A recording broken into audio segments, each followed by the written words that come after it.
Hello guys, நான் இன்னைக்கு ப்ளேப்ளேட் unboxing. நான் ஃப்ளிப்கார்ட்டில் ப்ளேப்ளேட் ஆர்டர் பண்ணியிருந்தேன். அது இன்றைக்கி தான் வந்தது. அதோட ரேட் 282 ருபீஸ். இன்றைக்கி அதோட அன்பாக்சிங் தான் போட போகிறேன். ஓகே, நான் ஃபஸ்ட்டு அந்த கவர் பிரிச்சுட்டேன். இதுதான் அதோட லான்ச்சிங் ரோப். இதோட நல்லா நீளமாக இருந்து இந்த மாதிரி சுருட்டி கொடுத்துருந்ததால தன்னாலே அது ரொம்ப சுருள ஆரம்பிச்சிருச்சு. இது வந்து லியோனோட ப்ளேப்ளேட் கொடுத்துருந்தாங்க. அதுக்கப்புறமா ரெட் புல்லும் கொடுத்துருந்தாங்க.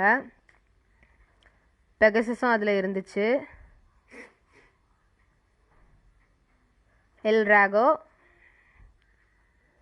அப்புறம் இது வந்து அதோட லான்ச்சர் இருந்துச்சு. லான்ச்சர் தனியாகவும் ஹேண்டில் தனியாகவும் கொடுத்துருந்தாங்க. நான் இப்போ வந்து ஹேண்டில் எடுத்து காட்டுறேன். அந்த ஹேண்டில் இந்த மாதிரி கொடுத்துருந்தாங்க. ரொம்ப அதை ஃபிக்ஸ் பண்ணுறதுக்கு இந்த மாதிரி ஒரு லாக் கொடுத்துருந்தாங்க. ரொம்ப க்ளீனான பிளாஸ்டிக். இது வந்து அதோட மெக்கானிசம்.